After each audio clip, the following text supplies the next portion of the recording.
আসসালামু আলাইকুম everyone, welcome to my channel. আজকে আমি আপনাদেরকে এমনভাবে ঢ্যাঁড়স রেসিপি তৈরি করে দেখাবো যেভাবে তৈরি করলে আপনাদের ঢ্যাঁড়সের তরকারি কিন্তু একদমই আঠালো হবে না। ঢ্যাঁড়স থেকে কিন্তু এক ধরনের আঠালো ছেড়ে দেয় তরকারি রান্না করার সময়। আমার পদ্ধতিতে রান্না করলে এরকম হবে না। অবশ্যই ভিডিওটি সম্পূর্ণ দেখবেন, আর ভিডিওটি ভালো লাগলে লাইক দিয়ে চ্যানেলটিকে সাবস্ক্রাইব করে দিয়ে যাবেন। আমি আজকে ঢ্যাঁড়স চিংড়ি মাছ দিয়ে রান্না করব। এর জন্য কিছু চিংড়ি বেছে নিয়েছি, আর নিয়েছি ঢ্যাঁড়স ছোট ছোট করে কেটে নিয়েছি, আর নিয়েছি হাফ চা চামচ পরিমাণ আদা এবং রসুন বাটা, কিছু কাঁচা মরিচ কেটে নিয়েছি, আর নিয়েছি হাফ কাপ পরিমাণ পেঁয়াজ কুচি। এবার আমি ঢ্যাঁড়সগুলোকে রান্না করার জন্য প্রথমে কড়াইতে দিয়ে দিলাম তেল, আর প্রথমেই চিংড়ি মাছগুলোকে একটু ভেজে নেব। খুব বেশি ভাজা যাবে না, অল্প একটু ভেজে নেব। ভেজে নেওয়ার জন্য এর মধ্যে আমি দিয়েছি অল্প একটু লবণ এবং সামান্য একটু হলুদ।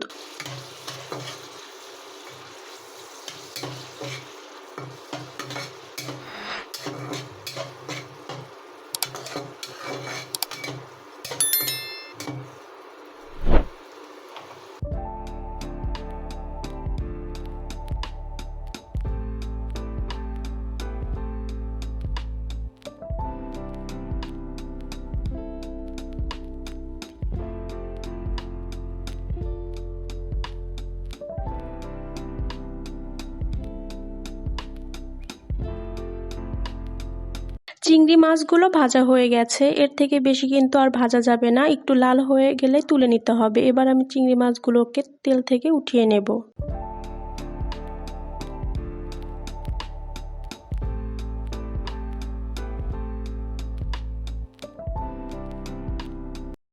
এবার চিংড়ি মাছ ভেজে নেওয়া তেলের মধ্যে হাফ কাপ পরিমাণ পেঁয়াজ কুচি দিয়ে দেব। হাফ কাপ পেঁয়াজ দিয়ে দিয়েছি। এবার একটু নাড়াচাড়া করে পেঁয়াজগুলো হালকা করে ভেজে নেব। পেঁয়াজগুলোর সাইডে যখন হালকা বাদামি রং চলে আসবে, এরপরে এর মধ্যে আদা এবং রসুন বাটা অ্যাড করে দেব।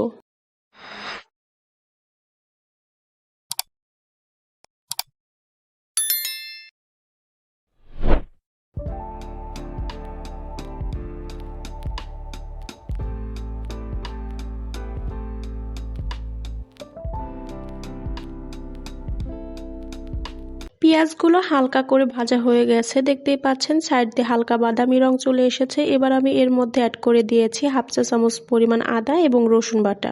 আবারও কিছুক্ষণ ভেজে নেব, যতক্ষণ পর্যন্ত আদা এবং রসুনের কাঁচা গন্ধটা থাকবে। আদা এবং রসুনের কাঁচা গন্ধটা থাকা পর্যন্ত ভেজে নিতে হবে। আদা রসুনের কাঁচা গন্ধটা যখন আর পাওয়া যাবে না, তখন ভেজে রাখা চিংড়ি মাছগুলোকে পেঁয়াজের মধ্যে দিয়ে দিতে হবে।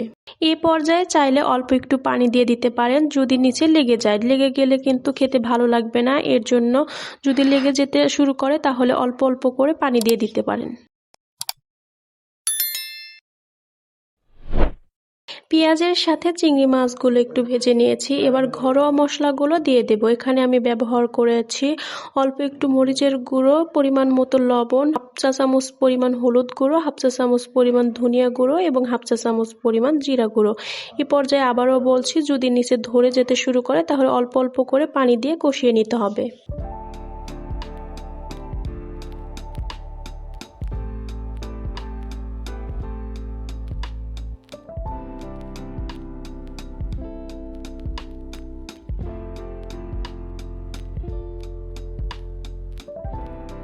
পেঁয়াজের সাথে চিংড়ি মাছগুলো একটু কষিয়ে নিয়ে এর মধ্যে কেটে রাখা ঢেঁড়সগুলো দিয়ে দেব। তরকারির সাথে ঢেঁড়স অ্যাড করার পরে কিন্তু খুব বেশি সময় নাড়াচাড়া করা যাবে না, তাহলে কিন্তু আঠালো ভাবটা চলে আসবে, খেতে ভালো লাগবে না। অবশ্যই কিন্তু এই পর্যায়ে খুব বেশি নাড়াচাড়া করবেন না, জাস্ট শুধু একটু সব কিছুর সাথে মিশিয়ে নিয়ে পানি দিয়ে দিতে হবে। আর খুব বেশি কিন্তু কষানো যাবে না, এই পর্যায়ে পানি দিয়েই কষাতে হবে, তা না হলে কিন্তু আঠালো ভাব চলে আসবে।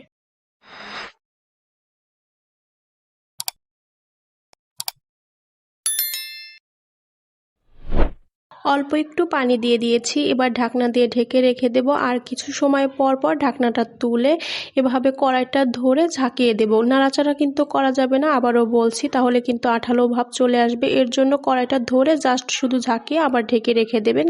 কড়াই ধরে ঝাঁকানোর কারণটা হচ্ছে যেন নিচে লেগে না যায়। নিচে লেগে পুড়ে গেলে তরকারিটা খেতে ভালো লাগবে না। এর জন্য একটু পর পর কড়াইটা ধরে ঝাঁকিয়ে দিলে নিচে আর লেগে যাবে না, এতে করে নাড়াচাড়া করার প্রয়োজনও হবে না। আর অবশ্যই কিন্তু কষানো ঝোলটা একবারে শুকিয়ে ফেলা যাবে না, অন্য তরকারির মতো। যখন হালকা ঝোল থাকবে এ পর্যায়ে আবারও ঝোল দিয়ে দিতে হবে একবারের জন্য।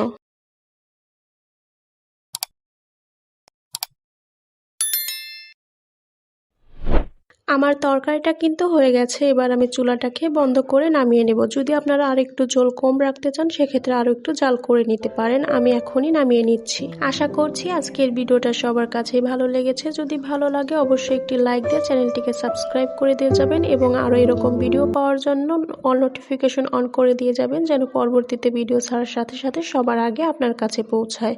আজকের মতো ভিডিও এখানেই শেষ করছি। সকলেই ভালো থাকবেন, সুস্থ থাকবেন। আসসালামু আলাইকুম।